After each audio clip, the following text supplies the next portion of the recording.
గారు జోహార్ నాయన్ నరసింహారెడ్డి గారు పెద్దలు మాన్యులు తెలంగాణ రాష్ట్రం ఏర్పడ్డ తర్వాత మొట్టమొదటి హోంశాఖ మంత్రివర్యులు అదేవిధంగా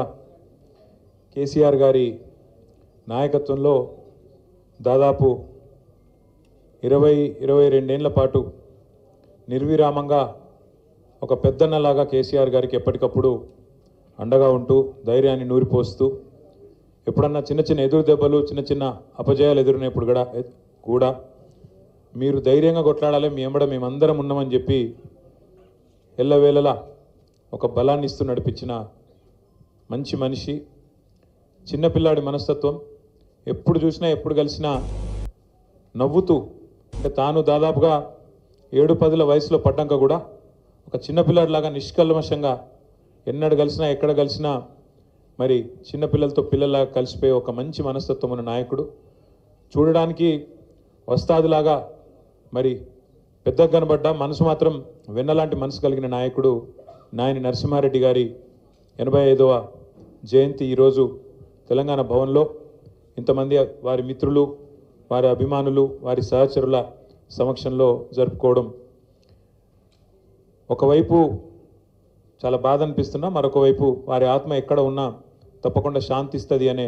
ఒక అభిప్రాయాన్ని వ్యక్తం చేస్తూ ఈ కార్యక్రమంలో పాల్పంచుకుంటున్న పెద్దలు శాసన మండలిలో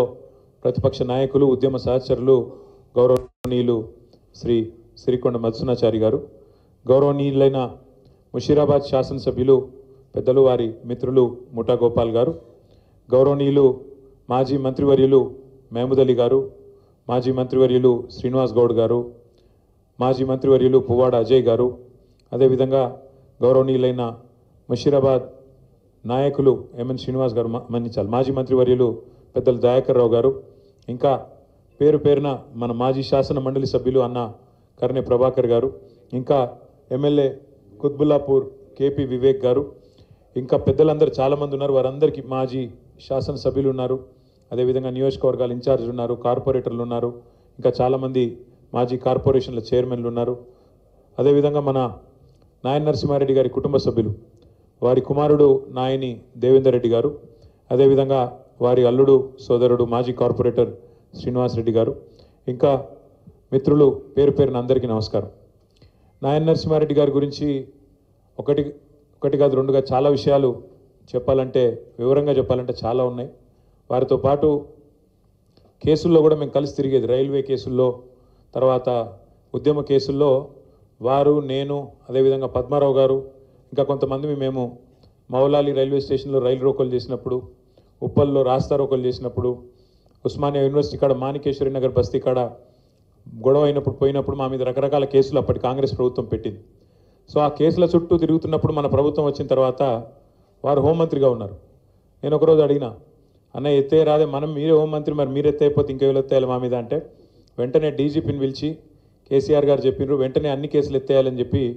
అన్ని కేసులు ఉద్యమ కేసులు ఆ రోజు వెంటనే సమీక్షా సమావేశం పెట్టి వారే ఎవరి మీదనైతే కాంగ్రెస్ ప్రభుత్వం ఆనాడు కేసులు పెట్టిందో ఎవరినైతే ఇబ్బంది పెట్టే ప్రయత్నం చేసిందో ఉద్యమంలో వారే హోంశాఖ మంత్రిగా మొత్తం ఉద్యమకారులందరి మీద కూడా కేసులు ఎత్తేసే విధంగా వారికి ఆ బాధ్యత అప్పచెప్పింది పెద్దలు కేసీఆర్ గారు అట్లాగే నాయన్ నరసింహారెడ్డి గారు కార్మిక పక్షపాతి నేను ఇండస్ట్రీస్ మినిస్టర్గా ఉంటే వారు కార్మిక మంత్రిగా ఉండే కొంతకాలం కార్మికులు హోంమంత్రిగా ఉన్నా కూడా కార్మికుల ఇష్యూలు తీసుకొని వచ్చేది వారు నీకెందుకే ఇవన్నీ అంటే అరే నేను ఎదిగిందే వాళ్ళతోని కార్మికులే నన్ను లీడర్ చేసిండ్రు నేను విఎస్టీ నుంచి మొదలు పెడితే ఎన్నో దానిలా నేను కార్మిక సంఘంలోకి వెళ్ళి వచ్చినోడిని సోషలిస్ట్ నాయకుడిని నాకెందుకంటే పోయింది నువ్వు అని చెప్పి లొల్లిపెట్టి ఎట్టి పరిస్థితుల్లో కార్మికులను పరిశ్రమలు యాజమాన్యాలు ఎక్స్ప్లాయిట్ చేయొద్దు వాళ్ళ పొట్టగొట్టద్దు శ్రమ దోపిడీ జరగద్దు అని గట్టిగా జీవితాంతం కొట్లాడిన నాయకుడు కార్మిక పక్షపాతి పెద్దలు నరసింహారెడ్డి గారు వారి గురించి వారి యొక్క కమిట్మెంట్ గురించి చెప్పాలంటే వారు సంపాదించింది పేరు డబ్బు సంపాదించకపోవచ్చు కానీ పేరు మాత్రం అపారంగా సంపాదించారు ఎంత పేరు ఎట్లా వస్తుందంటే మనిషికి జీవితంలో నాకు బాగా గుర్తుంది నేను పెద్దలు కేసీఆర్ గారితో పాటు ఢిల్లీలో ఉన్నా 2005 సంవత్సరమో 6వ సంవత్సరమో కరెక్ట్గా గుర్తులేదు ఆ రోజు ఇక్కడ కాంగ్రెస్ పార్టీ ఇంకా తెలంగాణలో మనకు తెలంగాణ రాష్ట్రం ఇచ్చే పరిస్థితి లేదు ఉమ్మడి ఆంధ్రప్రదేశ్లో మన వాళ్ళు ఏదైతే ప్రభుత్వంలో 6 మంత్రులు ఉన్నారో అందులో నరసింహారెడ్డి గారిని ప్రత్యేకంగా అప్పటి ముఖ్యమంత్రి రాజశేఖర రెడ్డి గారు కడప జిల్లాకి ఇన్ఛార్జ్ మంత్రి చేసుకున్నాడు ఆయన. మా జిల్లా, నా సొంత జిల్లా, ముఖ్యమంత్రి జిల్లాకి మీరే ఇన్ఛార్జ్ మినిస్టర్ ఉండాలని చెప్పి ఆయన ఇన్ఛార్జ్ మినిస్టర్గా కూడా రాజశేఖర రెడ్డి గారు నియమించుకున్నారు. అంత ప్రాధాన్యత ఇచ్చేది ఆయన కూడా. అయితే నాయన నరసింహారెడ్డి గారు ఆనాడు అమెరికా టూర్లో ఉన్నారు. పార్టీ ఒక నిర్ణయం తీసుకొని 6 మంత్రులు రాజీనామా చేయాలి, మనం కేంద్ర ప్రభుత్వానికి నిరసన చెప్పాలి, యూపీఏ ప్రభుత్వానికి, కాంగ్రెస్ చేస్తున్న మోసానికి వ్యతిరేకంగా తెలంగాణ ప్రజలకు మనం మళ్ళొక్కసారి పదవులు త్యాగం చేసి ప్రజల దగ్గరికి పోవాలని నిర్ణయం తీసుకున్నప్పుడు 6 మంత్రివర్గంలో మన వాళ్ళు ఉన్నారు, టీఆర్ఎస్ వాళ్ళు ఉంటే 5 ఇక్కడ హైదరాబాద్లో తెలంగాణలో ఉండే, ఒకే ఒక్క నాయన నరసింహారెడ్డి గారు మాత్రం విదేశాల్లో ఉండే ఆ రోజు. కానీ పార్టీ నిర్ణయం తీసుకున్నది నరసన్న మీరు రాజీనామా చేయాలని చెప్పి వారికి ఫోన్లో సమాచారం అందిస్తే, మీరు నేను చెప్పేది నమ్మరు, ఇవాళ రోజుల్లో రాజకీయాల్లో అట్లాంటి పరిస్థితులు చాలా అరుదు. ఒక మంత్రి పదవి ఇడిచిపెట్టాలంటే అలకట్ ముచ్చట కాదు. అట్లాంటిది నరసింహారెడ్డి గారు అక్కడ, మనం ఇక్కడ అర్ధరాత్రి ఫోన్ చేస్తే సొంత దస్తూరితోని, ఆడ అది కూడా లేకుండా, కంప్యూటర్ లేకుండా, ఇంకోటి లేకుండా, సొంత దస్తూరితో తెలుగులో నేను నా మంత్రి పదవికి రాజీనామా చేస్తున్నా అని స్వదస్తూరితో చేతిరాతతో రాసి ఎక్కడికి పంపించాలి నేనని చెప్పి ఆ హోటల్లో ఫ్యాక్స్ మెషిన్ ఉంటే ఆ ఫ్యాక్స్ మెషిన్ పట్టుకొని రాజ్భవన్కు, ముఖ్యమంత్రికి ఇద్దరికి వెంటనే ఫ్యాక్స్ చేసి, మన పార్టీ ఆఫీస్కి ఇంకొక కాపీ ఫ్యాక్స్ చేసి, అన్న నువ్వు చెప్పినావు,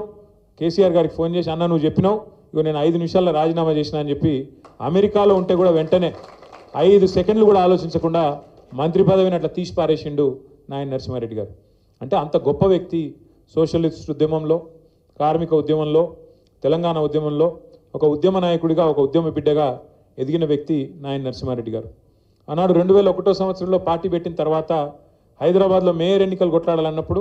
జిహెచ్ఎంసీ కార్పొరేషన్ ఎన్నిక కొట్లాడాలన్నప్పుడు నేనున్నా కదా మీకు ఎందుకు అని చెప్పి ముందుకు వచ్చి పెద్దలు కేసీఆర్ గారికి ఆ రోజు మేయర్ అభ్యర్థిగా కూడా నిలబడి, ఆ రోజు ఇంకా మన పార్టీ ఇక్కడ బలంగా లేదు హైదరాబాద్లో, కానీ ఆ ప్రతికూల పరిస్థితిలో కూడా నేనున్నా అని ముందుకొచ్చిన నాయకుడు నరసింహారెడ్డి గారు. ఎందుకంటే జీవితంలో జయాలు, అపజయాలు, ఎదురు దెబ్బలు ఎన్ని తగిలినా ధీరోదాత్తంగా నిలబడాలి, ముంగటి కోతనే ఉండాలి అనే ఒక సిద్ధాంతాన్ని నమ్మిన నాయకుడు. ఎత్తుకున్న జెండాను దించకుండా మరి మరణించేదాకా కొట్లాడిన నాయకుడు.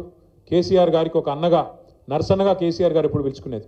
ఎక్కడనో నరసన్న అంటే ఆయన వచ్చి ధైర్యం చెప్పే మాటలు, అట్లా కాదన్నా ఇట్లా మస్తుగా చూసినాం, ఇవన్నీ జరుగుతూనే ఉంటాయి, ఎప్పటికప్పుడు ధైర్యం చెప్పేది. అట్లా ఎన్నో గొప్ప అనుభవాలు పెద్దలు కేసీఆర్ గారికి, వారికి ఒక సొంత అన్నదమ్ముల మాదిరిగా కలిసిమెలిసి ఉన్న పరిస్థితి. ఇవాళ వారు మన మధ్యన లేకపోవడం బాధాకరమైన విషయం అయినప్పటికీ, మరి వారి పేరున మనము ఏదైతే ఆర్టీసీ ఎక్స్ రోడ్లో ఒక బ్రహ్మాండమైన స్టీల్ బ్రిడ్జ్ కట్టుకున్నామో, కేసీఆర్ గారే చెప్పారు స్వయంగా, ఖచ్చితంగా దానికి నాయన నరసింహారెడ్డి గారి పేరు పెట్టండి అని చెప్పి ఆ బ్రిడ్జికి కూడా పెట్టుకొని వారి పేరు ముషీరాబాద్ నియోజకవర్గంలో కానీ హైదరాబాద్ ప్రజలకు కానీ శాశ్వతంగా గుర్తుండిపోయే విధంగా ఒక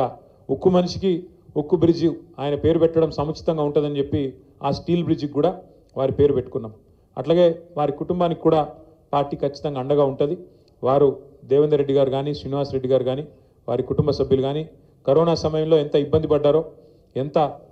తల్లడిల్లినారో మా అందరికీ కూడా తెలుసు. ఆరోగ్యపరమైన సమస్యలు, నరసింహారెడ్డి గారు వారి సతీమణి వరుసగా మరి ఇబ్బందులు పాలు కావడం, అవన్నీ కూడా కుటుంబాన్ని కొంత మనోవేదనకు గురి చేసినాయి. కానీ తప్పకుండా ఒక సోదరుడిలాగా దేవేందర్ రెడ్డి గారికి, శ్రీనివాస్ రెడ్డి గారికి అండగా ఉంటాం. నరసన్న ఆత్మ శాంతికై, కార్మికుల అభ్యున్నతికై, తెలంగాణ అభివృద్ధికై అందరం కూడా మనస్ఫూర్తిగా పాటుపడతాం. కలిసికట్టుగా వారికి కల్పించే నివాళి మనం అదే అవుతుందనే విషయం కూడా తెలియజేస్తూ, వారి సోదరుడు కేసీఆర్ గారు మళ్ళీ తిరిగి తప్పకుండా తెలంగాణ ముఖ్యమంత్రి అయ్యేదాకా మనందరం మళ్ళీ ఎక్కడ వాళ్ళం అక్కడ మన స్థాయిలో శాయశక్తులా కష్టపడదామని చెప్పి మళ్ళొకసారి మీ అందరికి కూడా విజ్ఞప్తి చేస్తూ, మరి వారి కుటుంబానికి అండగా ఉంటామని మరొకసారి ఒక్కానిస్తూ మళ్ళీ పేరు పేరున అందరికీ నమస్కారం. నాయన